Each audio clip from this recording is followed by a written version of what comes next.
my people, my color crew, my YouTube fam? Are you guys out there?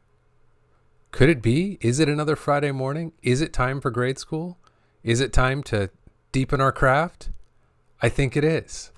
I'm really excited. This is, as you guys know, one of my favorite hours of any week that I'm lucky enough to get to hang out with you guys. So happy damn Friday. Good morning to you guys. I hope everyone is doing awesome. I'm doing great. I'm having a good week. Hanging out here at my casa, taking it easy. I was telling Gadali I got a baby coming real soon, so we're just being real mellow. I'm not getting as much work done, but I'm just hanging out with my lady, and that's my speed over here. I hope you guys are having fun with whatever adventures in color or otherwise you are engaged in your life, and I'm excited to be with you. So we are going to try out a new format for grade school today. We're going to really try to get into this cadence of getting a couple videos out during the week, at least one video out earlier in the week like we did this week. And then we're going to try to focus our grade school sessions on deepening our understanding of that topic that was discussed earlier in the week, filling in any blanks, answering any questions, and leave each week feeling like, wow, not only did we get to learn about something new or deepen our understanding of something new, but we also got the chance to ask questions and interact with one another a little bit on anything that we weren't clear on or wanted to sort of explore further. So we're going to try that format out this week. We'll see how it goes. You guys can let me know how you like it in the chat or in the comments after the stream is over. I think it's going to be really fun and a good way for us to kind of focus our time together because, as any of you guys know who've hung out with me for more than an episode or two of grade school, I can talk. I can talk about just about any aspect of color grading at length. And while that's fun to freestyle and riff, I definitely want to end up with an organized library of content that you guys can sort of sift through when you're like, hey, I want to refresh myself on why would I choose DaVinci Wide Gamut versus ACES, for example, which was what we talked about this week. I want to have an organized way for you guys to be able to do that. So hopefully this new format helps us build the library over time in a way that we can actually index it meaningfully as the videos continue to pile up. So really glad you guys are here. And like I said, we want today to focus on what we discussed in this week's video, which is all about understanding at a ground level, okay, what exactly is color management for any of us who weren't already clear on that or needed a refresher there, and then understanding the difference between the two primary color management frameworks that are offered to us inside of DaVinci Resolve. So we have Resolve Color Management and we have ACES. What's the difference? Why do we need two? Why might I choose one over the other? When should I consider moving from one to the other? Do I need to learn both? Should I focus on one? All those kind of questions. So hopefully we got a good start to that conversation with this week's video. And I am here today to answer your questions about the topics that we discussed in there. So I am not going to do my normal rant for the first 15-20 minutes of grade school here, and I will put it to Gadali and see if we've had any questions pop up in these first few minutes here. Yeah, we've got some coming in already. Luke is wondering, if I'm using several color space transforms in a chain, does my mapping order matter? For example, red wide gamut to DaVinci, and then at the end, DaVinci to Rec 709. Would luminance and gamut map at the first color space transform, at the last, or both? Gotcha. Yeah. So there's sort of a long and a short answer to that. The short answer, well, I'm trying to think of the best way to phrase this. In general, your pipeline matters, and let's think about it this way. We can come up with some best practices for like how should we design our pipeline for our image, right? We're like within our Resolve ecosystem. Generally speaking, we want to keep two sort of conventions in mind. The first is that we want to be in camera or scene space until we get into display space. We only want to move into display space once, and we generally want to do that at the end of our pipeline. So that's kind of item number one. Probably not news to most of us that we don't want to transform into display space and then back into camera space if we can avoid it. And we certainly don't want to make that round trip just for kicks. We want to save that off to the very end. So that's number one. Number two, we want to be mindful within that context of the size or the volume or the dynamic range of the different spaces that we are moving through. So for example, if I was going to move through from DaVinci wide gamut into, or rather from red wide gamut into DaVinci wide gamut, that would be fine, because DaVinci wide gamut, one of the things I like about DaVinci wide gamut, one of the reasons we're going to be emphasizing it more and more as the ideal working space for our color management, is that it's actually as large or larger than any of the currently available camera formats, camera gamuts, and tone curves that are available out there. So it's going to make it easy for us to ensure that we're never moving from a large color space down to a smaller color space until that very end link in the chain when we're getting out to our display. So those would be kind of the two principles that I would embody. Is I would start with going from scene space to camera space, and then within your scene space, ensure that you're always working from large to small, as opposed to, from large to small, as opposed to like from small out to large, if that makes sense.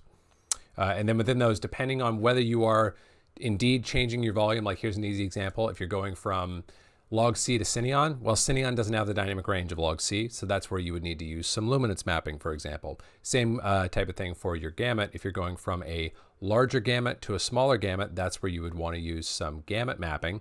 Otherwise, if you're going from similar size to similar size, you don't need to use it at all. So hopefully that's some principles that you can apply there. So like short answer, yes, it matters. And the principles that I would use to design that would be only go to display space once. And then before that, just be mindful of the relative size of your gamut and dynamic range, and ensure that you're not choking down only to expand back out. All right. Heinz has a question here about, or from the comments this week. Has there been times when the footage has been crushed or clipped otherwise badly filmed that you found it better not to use color space transform to Rec 7 and 9, but rather than just use your own curve to affect the image? I found this on a film shot on Sony FS5 that had crushed blacks. I have not found that.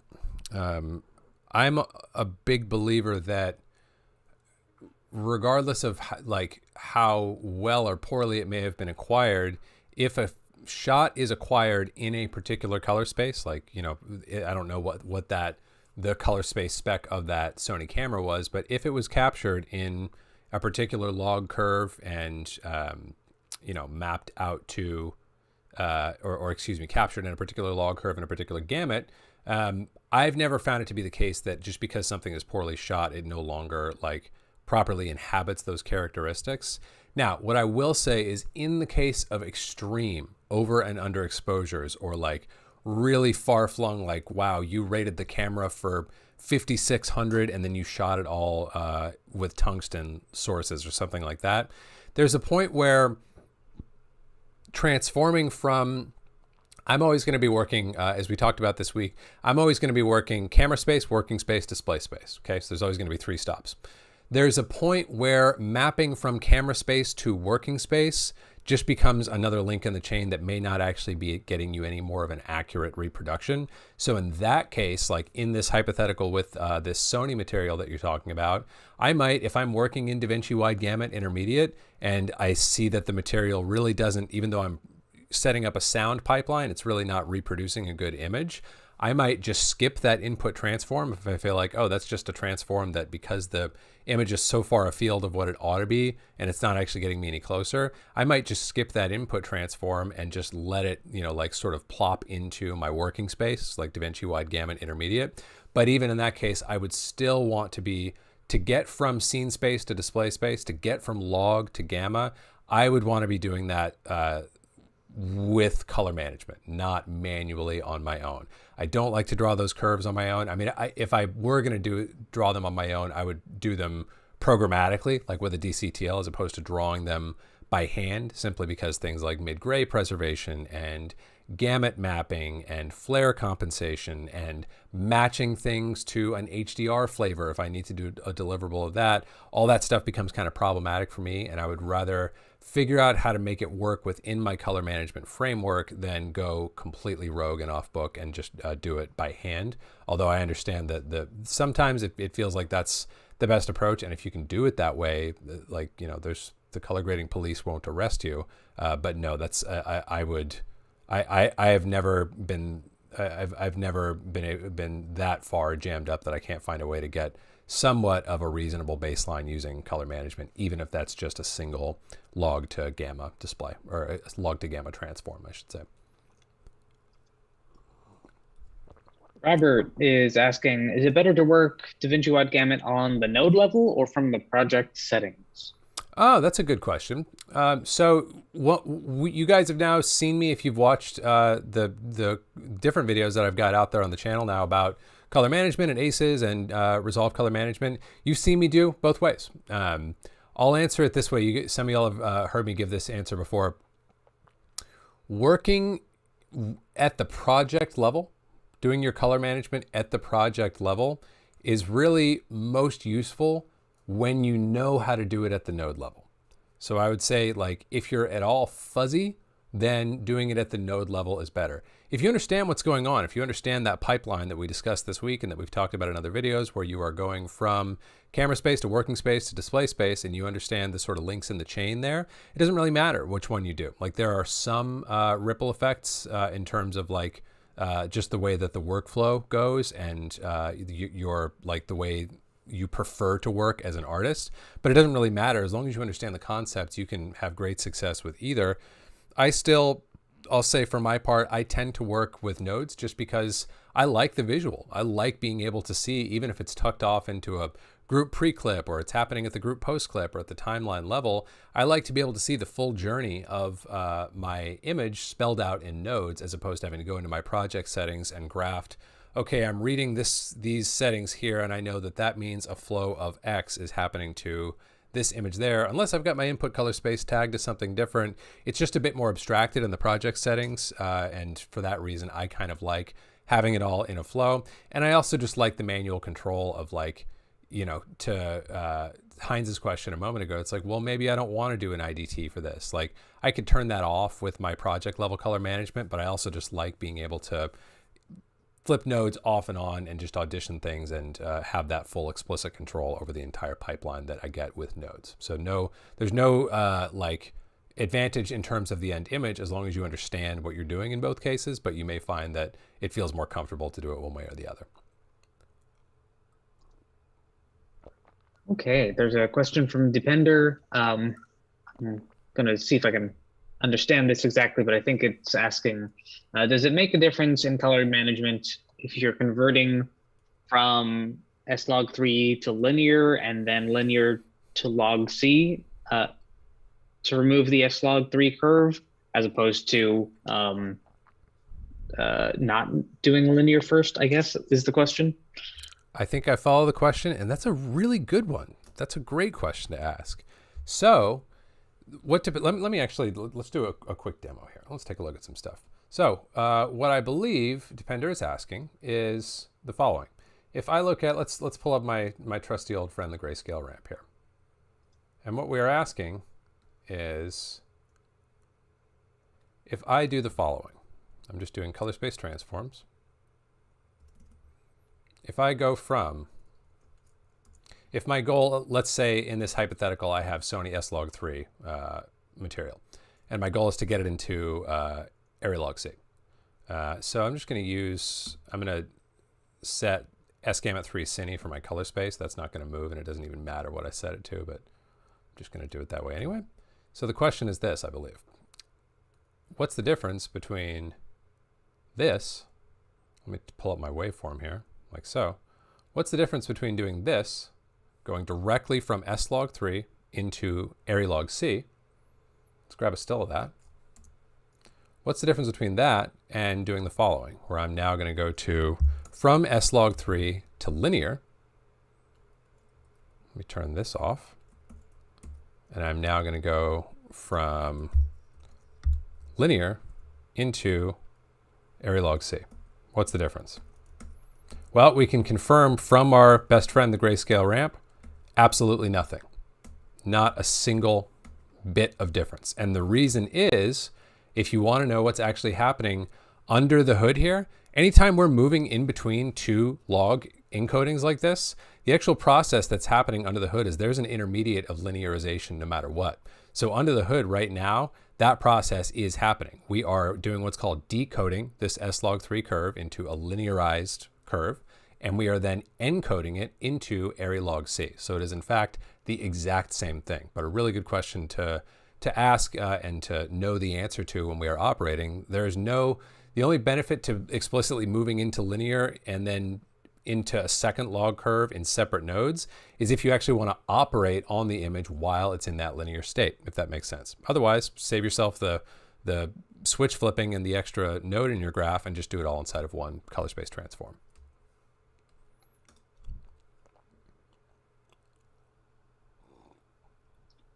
Okay. What else? Follow up to the node versus color settings question from Jose. He's asking, isn't the color awareness of some of the tools only enabled if you have a project level color managed enabled versus the node based color management? Yes, I'm glad Jose asked about that, because that actually is we'll put it this way. We need to consider when we go into manually managing doing our color management manually using nodes. And just so everyone knows what in the world I'm talking about, in this week's video, we did our color management like so. We did DaVinci YRGB color managed. We did HDR DaVinci wide gamut intermediate. We set our output to Rec 709. And then we ensured that, for example, this area shot is being input mapped appropriately, right? That's what we did this week. I'm going to save a still of this real quick, and I'm now going to do the node-based version of this. So I'm going to say Color Science DaVinci YRGB, and I'm going to hit save. And what I would do at this point is do a color space transform, do 2 color space transforms. I'm going to go from area Alexa, area log C, because that's the source. I'm then going to go into DaVinci wide gamut, DaVinci intermediate, turn all this stuff off, and I'll label this in just so it's nice and clear. And then I'm going to label this guy out in just a moment after I tell it, I would like you to go from DaVinci wide gamut, DaVinci intermediate, into Rec 709, gamut 2.4, using DaVinci tone mapping. Sure, and turn my gamut mapping on, and I'm going to label this out. So first thing, just kind of ground truth to get clear on, this is exactly the same as what I had a moment ago set up in my project settings, and I would just simply grade in the middle of my sandwich here. And you can see when I flip on and off here, the only difference is probably that gamut mapping that I enabled, which really should be enabled between the two. Or it may be the difference in the way the actual still is saved, which you'll see sometimes too. But these are identical reproductions. The mapping is identical. It's literally just the way the still is being saved that may be slightly different. Or to be honest, maybe in this preset that we used in here, I actually don't know off the top of my head when I choose this preset exactly what flavor of tone mapping and gamut mapping is being used in the preset, which is why I might go to the other settings that we explored in the video of actually going in and explicitly declaring everything in a custom preset like so. But for the sake of what we're demonstrating right now, I just want to point out this is the equivalent of what I was doing at the project level a moment ago, minus a slight variation between these settings that I have to explicitly set up in a color space transform that are set on my behalf when I'm doing a preset-based color management solution in my project settings. Okay, everybody with me so far? So what we now want to figure out is when we are managing this way, if I go back to my color management, my color science is set to DaVinci YRGB, right? Those of you guys who've hung out in grade school before or watched other videos know that the way I like to sort of explicitly think about this when I open my project settings, when my color science is set to DaVinci YRGB, that means full manual control. That means Resolve, don't help me out. I'm going to do everything. I don't want your help. I don't need your help. Don't do me any favors. So that's what this means when I've got this set up like that. And that makes sense because I want to do all of my management over here in my node graph, right? However, what this also means is that Resolve can't help us out even if it wants to. It has no clue what we're doing inside of this node graph. I could be mapping into, like Cullen wide gamut log 7 into like some made up color space that I invented myself. and then going out to my new, like 20,000 nit HDR spec that I made up. Resolve has no idea what I'm doing. It's just following my instructions node by node here, but it at the project level has no awareness of the color space that I am operating in or outputting to. Now, to go back to Jose's question, why that matters, it's a couple places where that matters, but one of the first is that inside specifically of our color warper and our HDR zones palette, these tools are what we call color space aware, meaning that they are actually paying attention to our color space settings. Sorry, one sec here. They're actually paying attention to our color space settings so that they can do an internal round trip color space mapping. Like if I change my temperature here, what's actually happening is a fairly complex thing where I move from working space into my into an internal operating space for making that temperature adjustment, and then back out to my working space. So if I am not color managing at the project level and I've simply left myself at the defaults like I have here, I am going to get inaccurate results with either of my color space aware tools because they are going to map me from, in this case, Rec 709 into HDR zones palette internal working space, if you will, and then back out to Rec 709, even though I know, and we know from having studied color management a little bit, if I'm grading here on node number 2 and I want to increase my temp, I am not in Rec 709 right here, am I? What am I in?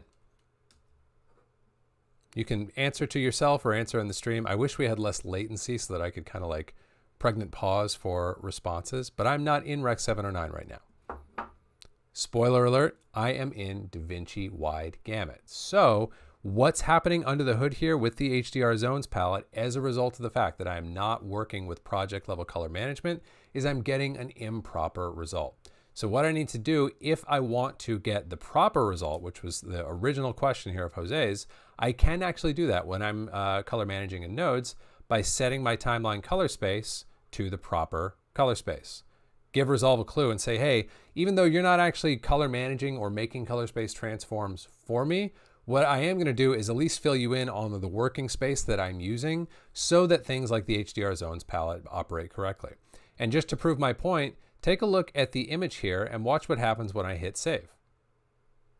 It changes because the underlying assumptions of the HDR zones palette, the bookends on either side of the temperature operation that it's performing are changing based on its awareness of what's now the proper color space for my working color space. So you can get the proper behavior, but if you are working in nodes, that is a great thing to emphasize. We do indeed want to go in and set our timeline color space to reflect our actual working color space so that we get proper results. Now, we went even deeper on this, I think last week or maybe 2 weeks ago in grade school, where we talked about a couple of other sort of ramifications or consequences of operating in DaVinci YRGB and setting our timeline color space. This actually has a number of other important effects that we explored in that episode, so I'll refer you guys back to that if you want to know what other things does this affect, since it doesn't necessarily affect what we would expect, but perhaps the first and most important is the effect that it has on our HDR zones palette and on our color warper. These are the two sections of our actual grading page here that are going to be directly impacted by what we choose for that timeline color space. And if we choose that timeline color space in a way that is not consistent with what we are actually operating in, we are going to get inaccurate results.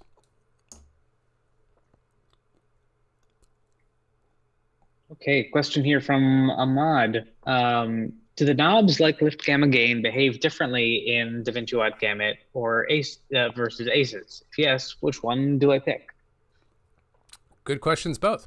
Yeah, so I'll put that question to the room for just a second. I'm going to actually, I'm making a note here to self and maybe Gadali or Kevin, remind me to try out there is, I think, a low latency mode on YouTube that would be fun to get a little more interactive with you guys about. But even if I don't pause for your answers to trickle in, I want everybody to think about that question for a moment. Do my lift, gamma, and gain specifically, or any of my primaries, do they change their behavior based on the color space that I'm working in? Does their actual behavior change? Think about that for just a minute. I'm going to tap over here to my primaries, and to answer it, we're going to tee up my favorite grayscale ramp. So, short answer, they do not.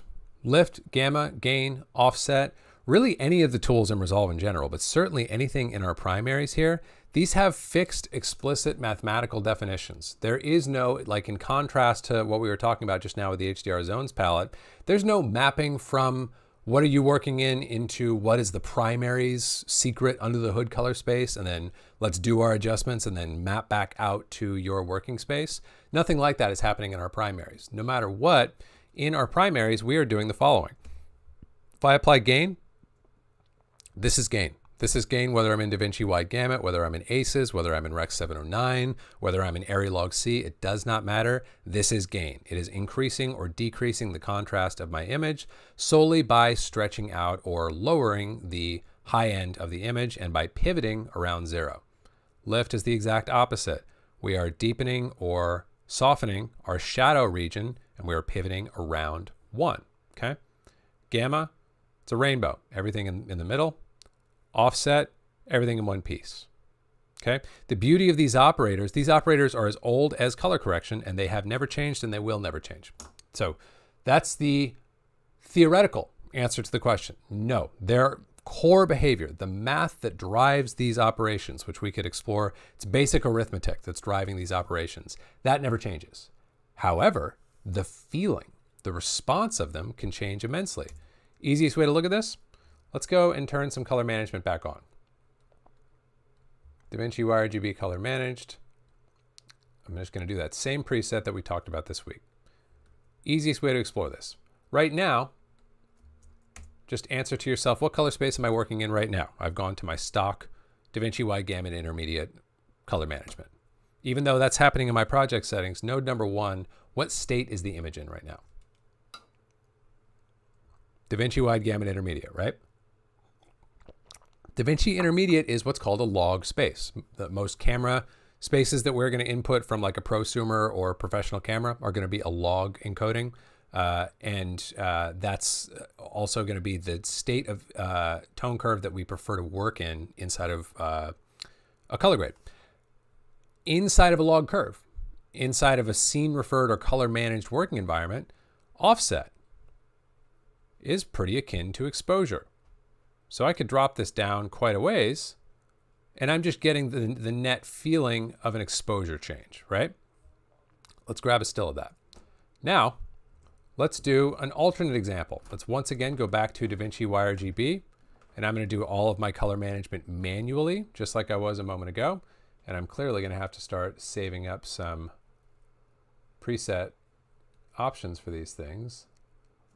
But this will do for now. Let's do log C. I'll tweak one of these as my starting point. There we go. So I'm just going to change my output transform to take me from DaVinci Wide Gamut Intermediate. So again, same exercise that we did a moment ago. We are simply mapping from camera space into working space here and then out to Rec 709. Okay, so we're just doing a node-based version of what I was doing with project settings just a moment ago, right? Now, one of the benefits, this is actually one of the things that I like about working in nodes as opposed to in the project settings, to go back to that question. I wouldn't actually want to do this, but I have the ability for the sake of the demonstration we're about to make. I'm going to do something right now that I can't do when I am in my project settings level of color management, which is to operate on the image after I've transformed into Rec 709. I cannot do that when I'm in project level color management. I generally would not want to, but this is a good example of like, I explicitly want to do something unusual that I can't do with a vanilla project settings level color management. So just as an example, Cullen just told me that offset is the same in any color space, right? Well, take a look at what's happening to the floor of this image versus what happened in the example we just drew. You can really see it if I wipe like so. Look how crushed and nasty my shadows are here. They're really clipping out. You can see it in the waveform. You can also see it in the image. Like if you look at the transition from, the dark edges of those leaves to that black background. In one case, I've got kind of a nice soft feathery transition. And in the other case, I've got, this kind of like hard clip that's happening as I drop the image down, right? Does everybody see what I'm talking about there if I wipe between these two? So here's offset in Rec 7 or 9. Here's offset in log. Same pipeline, same operator. One's being applied in a log space, one's being applied in a gamma space. So what's the deal? I just got done swearing to you up and down that the operations are always the same and that they're never going to change. Well, the math never changes. The behavior never changes. But the results that we get can vary slightly or significantly depending on the state that the image is in when we operate on it and on what we do to the image after that operation. Okay, I'll repeat that.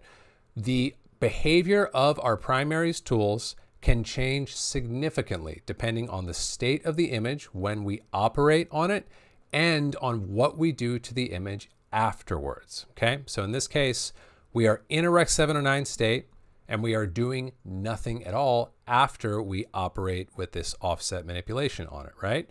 In this other example that we're wiping to, we're in a log state and we are doing a log to gamma operation, a camera or a working space to display space operation after the fact. Those are the things which are responsible for the change in reproduction, the change in feeling, the change in like the response in my hands of that offset wheel. It feels different when I connect up what my hand does with what it feels like in the visual. It feels very different in those two spaces. So that's an obvious example, but you can get much more finely shaded examples of the same thing where even though, to go back to the original question, between DaVinci Wide Gamut and ACES, your primaries are going to behave the same. You may get different results. Now, the good news is they're going to be pretty darn similar because we're not talking about as massive a distinction as I just demonstrated here, where we're like in one case we're in log and then transforming to display space, and in the other case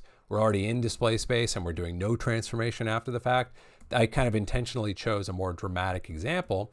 But if we look inside of if we compare an offset inside of ACES to an offset inside of Resolve Color Management, you're not going to see much difference there. The only real difference is that you're going to observe a different feeling in reproduction because since ACES has a more dramatic contrast curve to it, which we can also talk about, it means that my exposure is going to start to feel clumpy or too thick or too crunched in the bottom a little faster than if I'm working in Resolve Color Management, if that makes sense. But very short answer, no. Behavior is mathematically identical between those two color management solutions. And slightly more nuanced answer, yeah, you'll see some slight variations, but it's not because the tool itself is changing. It's because your pipeline surrounding that tool and the particular state of the image when you operate on it is changing slightly between Resolve Color Management and ACES. Okay, I'm going to combine a couple questions here that are related. Alexi is asking, what color management would you recommend for beginners? And Darren Mustin is here wondering about your quick top pros and cons for each of ACES and DaVinci Wide Gamut. Oh, really good questions, and hello to you guys and to my guy Darren especially. Okay, so let's talk about which should we use for beginners. I'm going to give you guys a spoiler alert.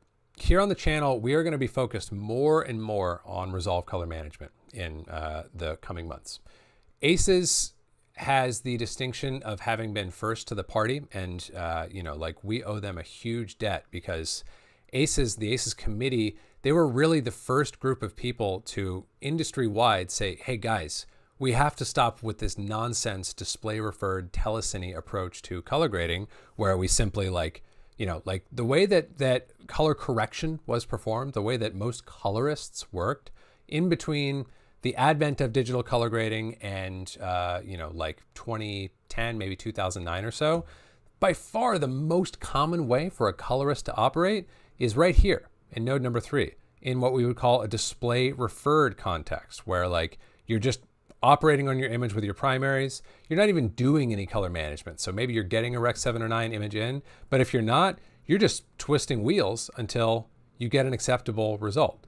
That was like the default normal way of working until quite recently in the sort of culture of color correction or color grading.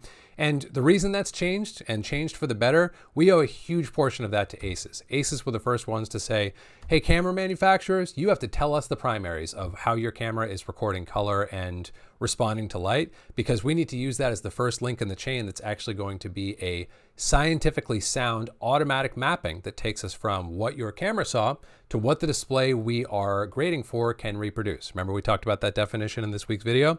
ACES were the first ones to say, hey, this must be implemented, and it needs to be implemented across platforms. We need to get collaboration and cooperation from camera manufacturers. So I really can't say enough positive stuff about ACES in terms of helping to move the culture where it needed to go in terms of being smarter about color management. Now, you just heard me say 2009, 2010. That was a while ago.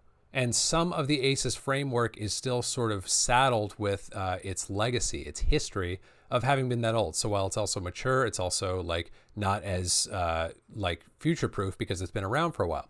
So for that reason, I'm going to recommend here on the channel for you guys that we work in Resolve color management, whether we are beginners or whether we are intermediate or even advanced.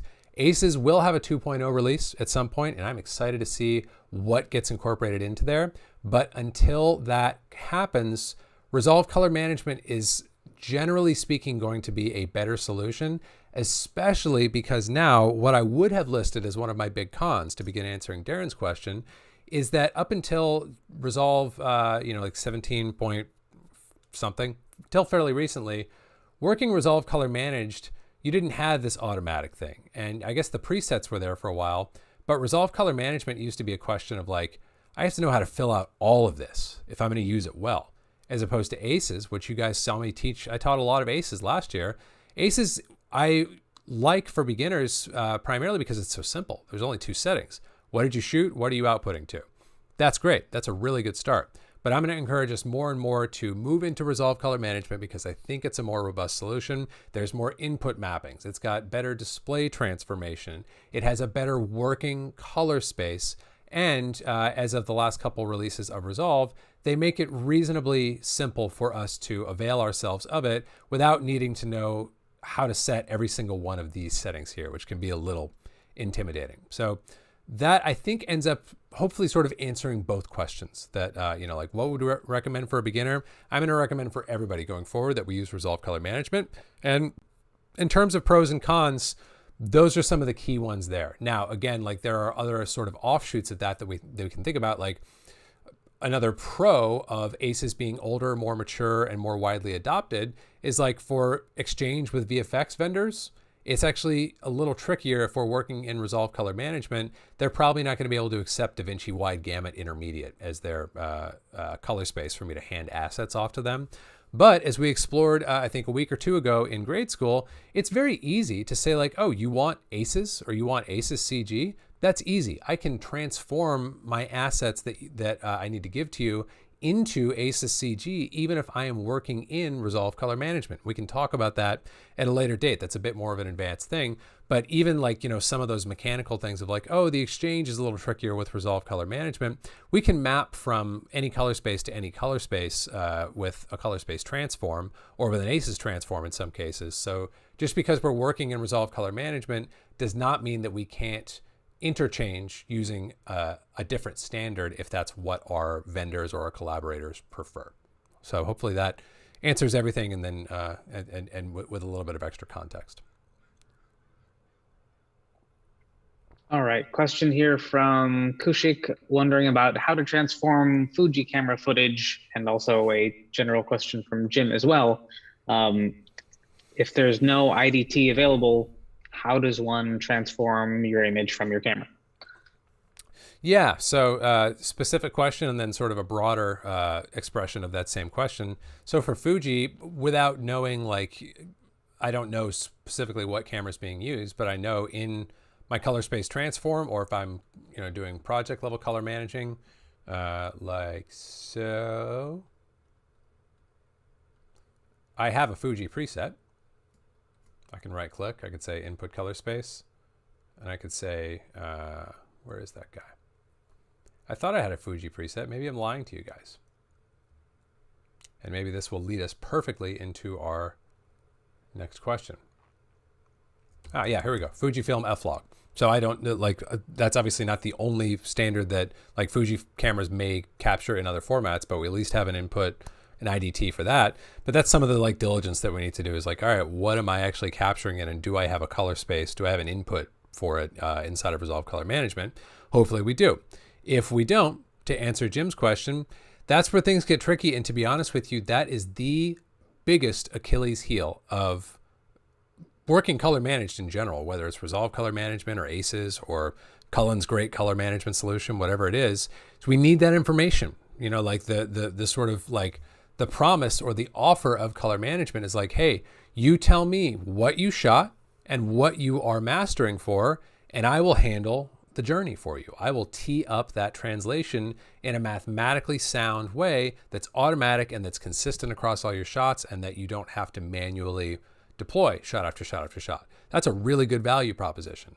But as the definition that we just gave implies, we have to know those two pieces of information. So this is a theme we've talked about in prior episodes of Grade School, and I've shared with you guys, I'll go to sometimes ridiculous lengths to get that information. Now, whether you're shooting, whether you don't know what that input is and you need to find out, or in the case of what we're talking about now, where it's like, oh, I don't have that input, it can get tricky. You either have to go looking for, you know, you can find perhaps there's a LUT that exists out there or a custom DCTL that will allow you to translate from this proprietary color space X, camera space X, into a known color space. Because any DCTL or LUT that does that will put you into a good spot as long as it's a big color space. So if you can find, you know, like camera space X to area log C, or better yet, camera space X to DaVinci wide gamut or whatever, then you're in business. But that is the Achilles heel of color management, is we really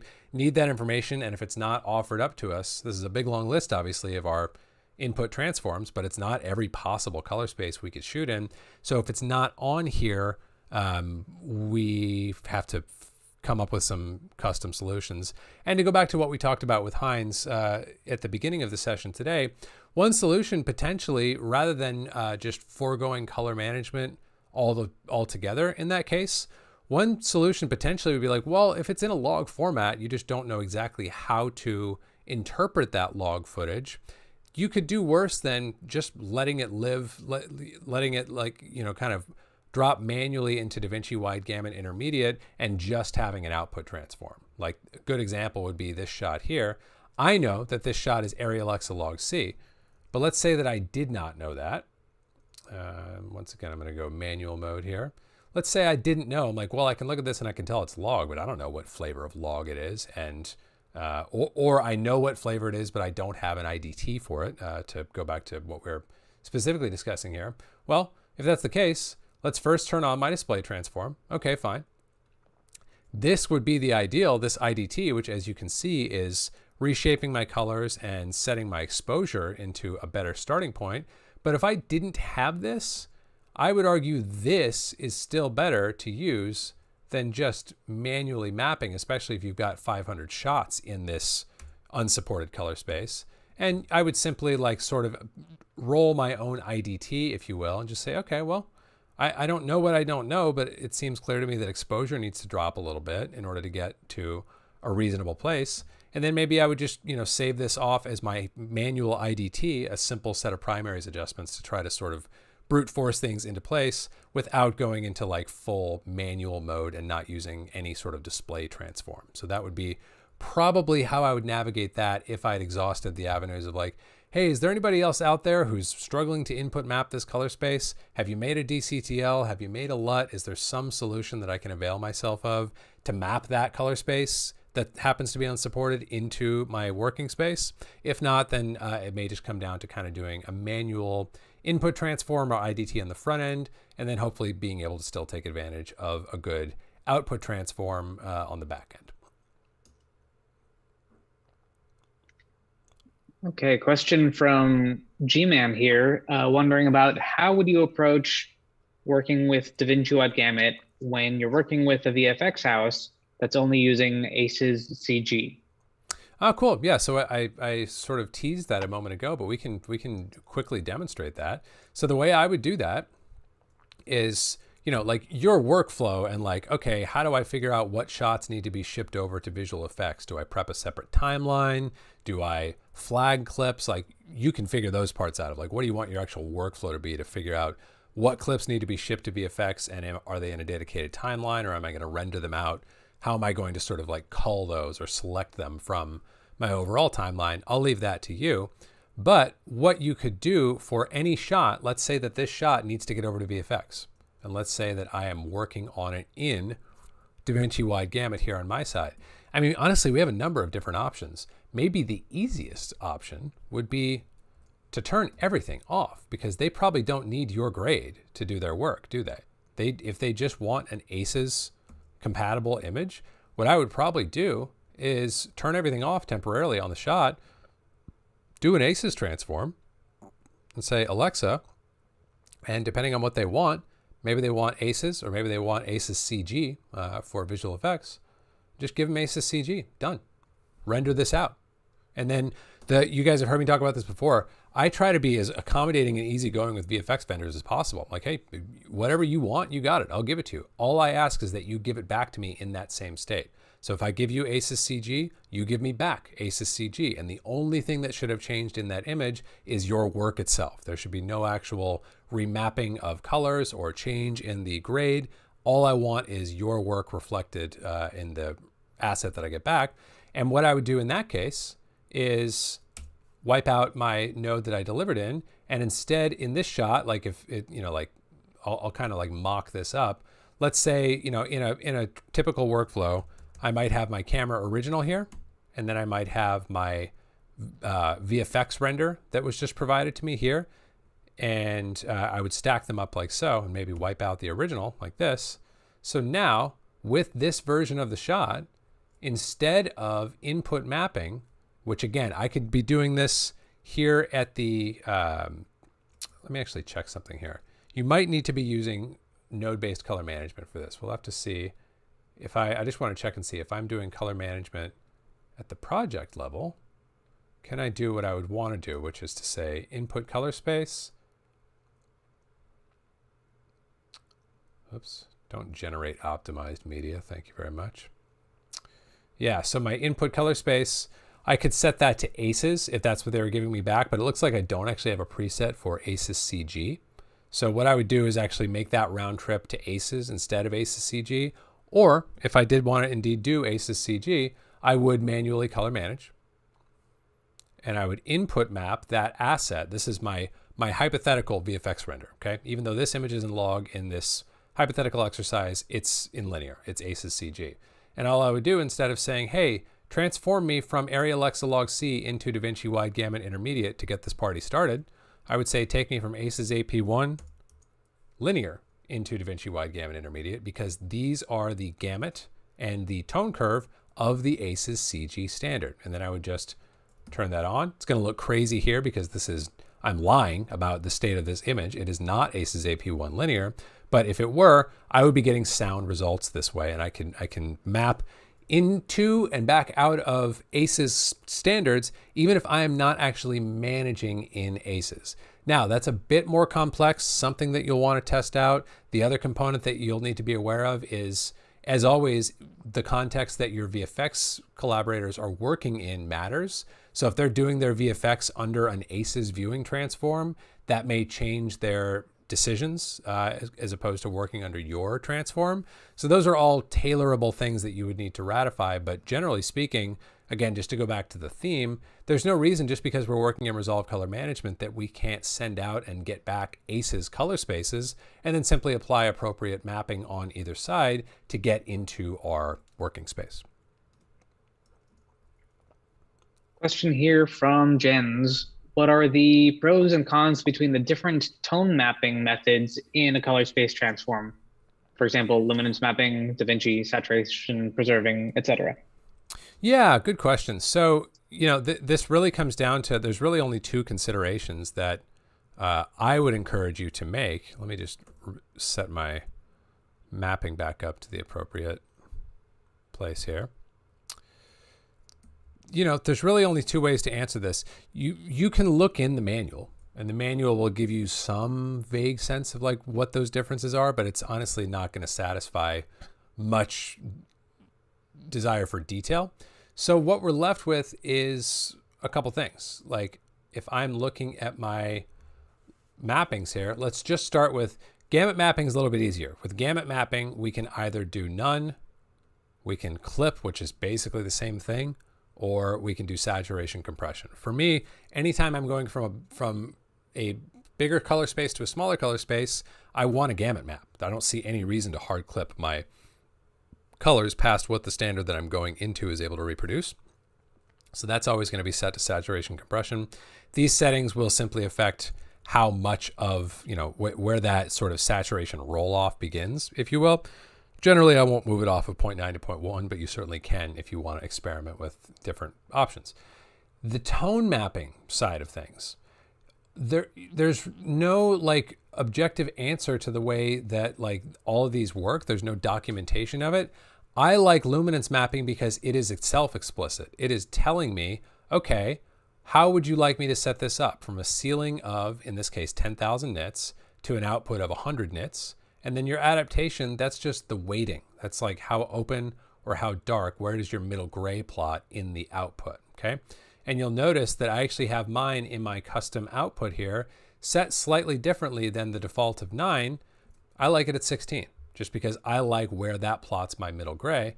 And again, to find out where that middle gray is plotting, I could use my exposure chart, which I've made available to you guys for free. You can grab it through the links that we've left throughout the community posts on our page, on the YouTube page that is, or I can, let's see here. Where is my exposure chart? It might be missing here, in which case I'd need to relaunch Resolve. I'm going to skip that for now, and you'll have to take my word for it that with my exposure chart, I could get the following. I could very easily get a middle gray, which I'm just going to produce in a slightly different way. And when I do, I can look at, okay, when I move my adaptation, where does my middle gray move in my display output? And I can decide when I set mine to 16, that is because I want to get a display reproduction. I want to hit right around 416 for my output. That's just kind of like a convention, a rule of thumb that I like to use. And you can see with my adaptation at 9, it's just slightly lower than that, which I don't prefer. So you can explicitly control these options here with luminance mapping. Now, if we look at the others, we have DaVinci where we can do the same thing. I'm going to give you my very unscientific answer that DaVinci tone mapping is newer than luminance mapping. And I've yet to find an advantage between the two. So other than sort of like just aesthetically evaluating the slight difference there and deciding what you prefer, like I don't have much guidance to offer you there. You do have those same explicit controls. And then with your saturation preserving, you have those controls and a bit more. Again, like for me, I haven't found a clear advantage. I haven't found a reason to go like, oh, there's something missing from my output transform with luminance mapping. It's been around the longest, so that's where I'm the most comfortable. But I would encourage one of these three. Clip and simple are just sort of like putting the control in the hands of the transform without you having much understanding of what it's doing on your behalf. So go with one of these, and honestly, you can do it different for every project. You can find one that just works generally for you across the board, but find one that works for you. There's no substitute for testing, since there is no, we can infer some sort of idea of what each of these things mean based on their names, but there's not a definitive document that says, well, here's the algorithm that's being employed when DaVinci Resolve performs luminance mapping style tone mapping. I would be very interested to read that document if it did exist, and that might actually change my practices if I felt like what was being done under the hood was not something I thought was ideal. But without that, all I really have to go on is my eyes, if that makes sense.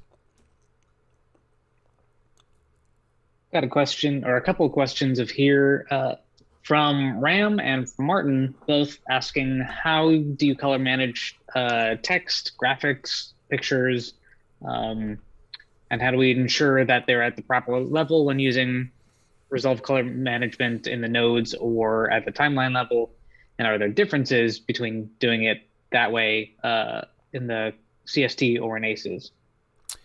Yes, lots of good questions. So I think the theme here that we are trying to explore is like, all right, what role if we're doing like a finish or an online or any edit for that matter, where we have not only camera, gradable elements, but also graphical elements, what do we do with those in the context of color management, whether that's ACES or DaVinci wide gamut, whether we're doing color management at the project level or in nodes, what the hell do we do with these graphics? So a couple thoughts. First of all, whatever gets me the result, whatever sets the overall sort of reasonable luminance of those graphics and gets a sensible reproduction of them for me, that's my priority. I obviously don't care about, I don't have the same need to grade my graphics as I do my images. I may indeed want to nudge their overall luminance a little bit, like on a subjective basis, but I don't need them to be robustly color managed necessarily. I just need them to look right at the end of the pipeline. So we have a couple of options there.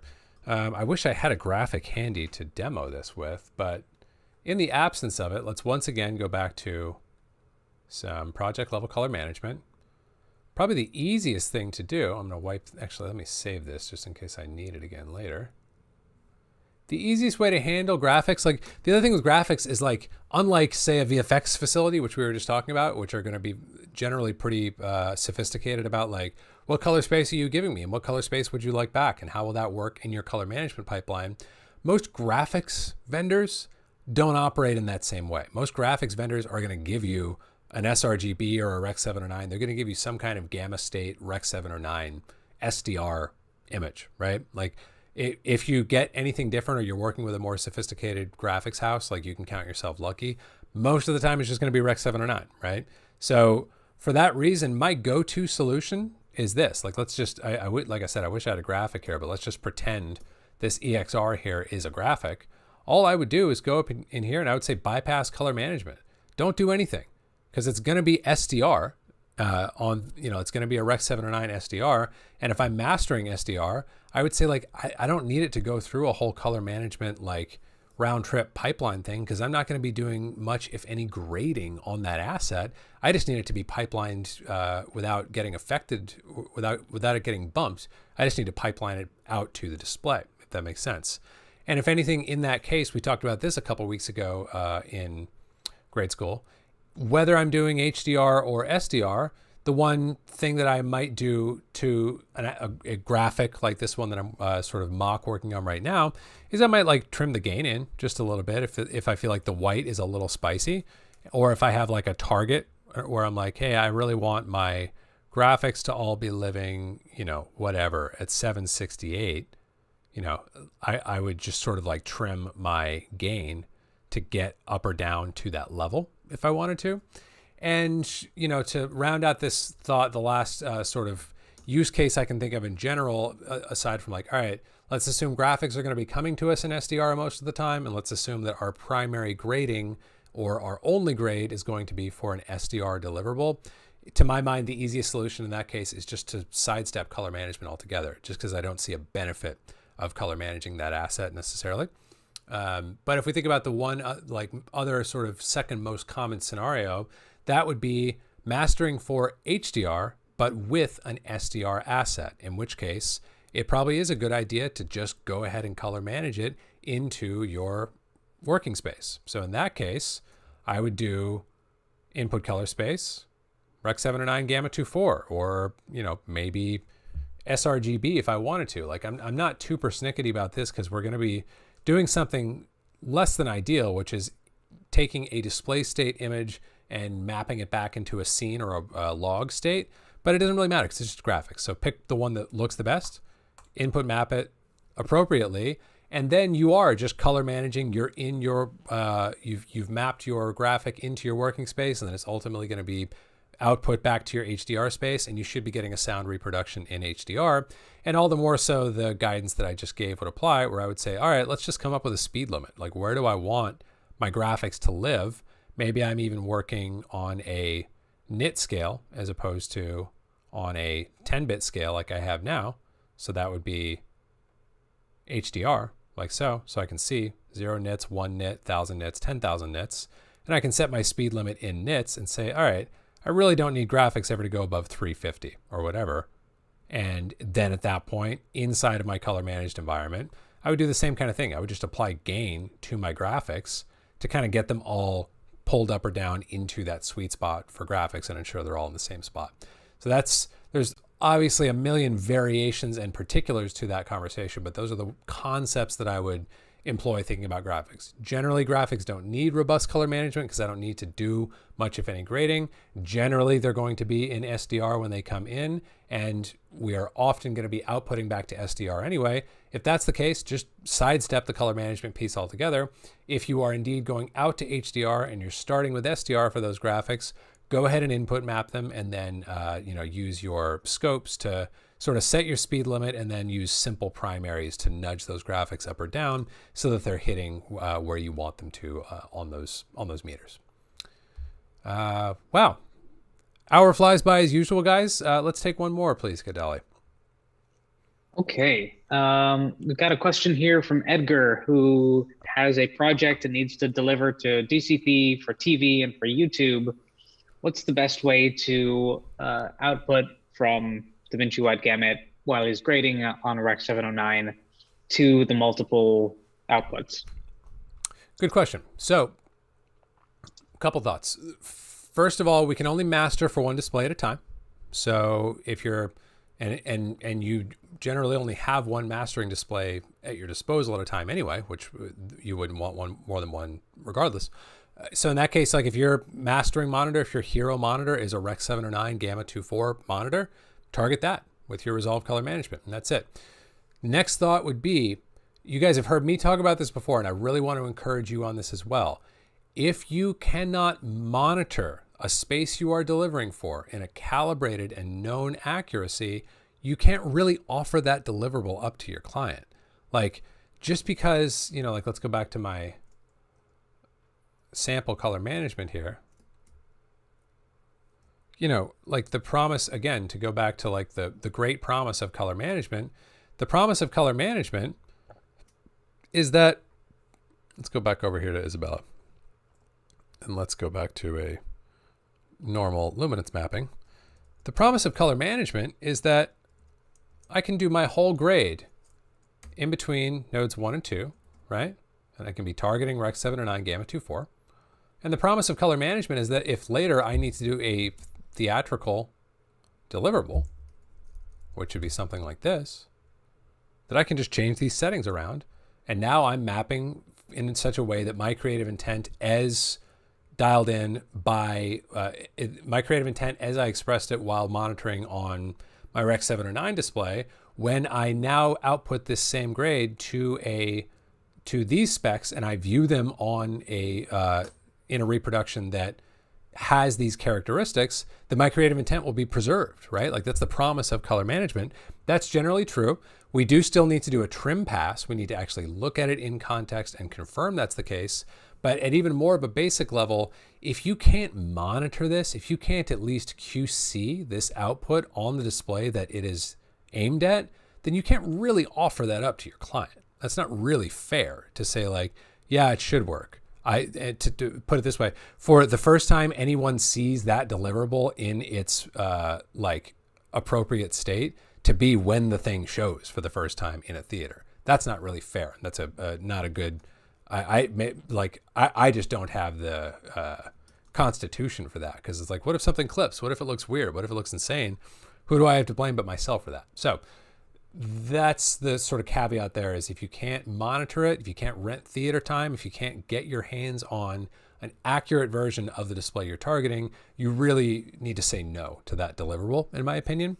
But within that, as long as you have access to, like let's say you have displays A, B, and C, as long as you know the specs that you need to target for each display, and as long as you have the opportunity to review your output on displays A, B, and C, that's really all there is to it. And then bonus points if you have access to those displays long enough to do what we would call a trim pass, where you say, hey, this is 90%, this is 85% of my creative intent as I expressed it on display A, But to get display B to really, really nail that creative intent, I need to take a trim pass and actually go through and grade a separate version of the timeline where I'm going to make little bumps and nudges to account for the way that the image feels different between these formats. And I can tell you, like, the really common one that sounds like we're talking about in this case, if I do a Rec 7 or 9 grade in my home suite and then we need to do a DCP, even when everything is technically reproduced one-to-one, seeing the image that tall and in a projected and reflected format, that changes the experience of the image, even accounting for all the technical difference. So in a trim pass, I will change my grading decisions slightly, like not worlds away, but my thinking and my decisions and what I want to do with the image changes a little bit in that new context. So that's the ideal, is to have not only an accurate version of every display that you are delivering for, but to have the opportunity to make a trim pass with each, so that in addition to sound color management that targets that display spec, that display spec, that display spec, you actually have the opportunity to make the little subjective trims and nudges that really bring that creative intent into alignment across all of those channels, if that makes sense. Great question. Okay, guys, really good session today. Like I said, let me know how you guys like this slightly mixed up format today. I think it was kind of fun, and I'm definitely going to want to try it for a couple more weeks here. Next week, we're going to continue talking about DaVinci Wide Gamut, and I'm going to go a bit deeper into specific workflow. Now that we've hopefully got a good grasp on the concepts, why we might want to use DaVinci Wide Gamut versus ACES, and what the differences are and what the similarities are, we're going to actually start going through a practical from scratch DaVinci Wide Gamut workflow from, okay, here's your timeline of ungraded camera log material, and then actually get into setting up the color management, as well as actually grading through the timeline, getting a look deployed, all of the stuff that comes after we have received our material and set up our color management. We're going to kind of go through that full workflow. So I'm excited to share that video with you guys, and then to do another session like this one next week after we've all had a chance to digest it. Hope you guys have an awesome weekend. Looking forward to learning more with you about DaVinci Wide Gamut next week. And like I said, let me know in the comments how you like this new format, and be sure to check out the couple things that we discussed today. The exposure chart, if you want to actually see where does mid-gray plot in DaVinci Wide Gamut Intermediate. The exposure chart will tell you that, and it'll show you stops, as many stops above or below that middle gray as you want to. That's a really handy utility. And you can also check out my free Kodak film emulation LUT that's designed to work in DaVinci Wide Gamut Intermediate in the color management framework that we're talking about, and my elements LUTs as well that we'll be probably talking a bit more about next week. But you can check out all those things as you continue to explore this stuff with us. And my ebook as well, The Colorist 10 Commandments. I've been hearing great stuff from you guys about how you're applying the lessons of that book, but that would be a great companion to pick up as we're getting into workflow, and not only what color management is and how we use it, but the concepts that we need to bring to the table when we are grading. That's a great companion to everything that we're going to be discussing here on the channel and in grade school for the next several months. So go check those things out. Have an awesome weekend. See you next week, and happy grading.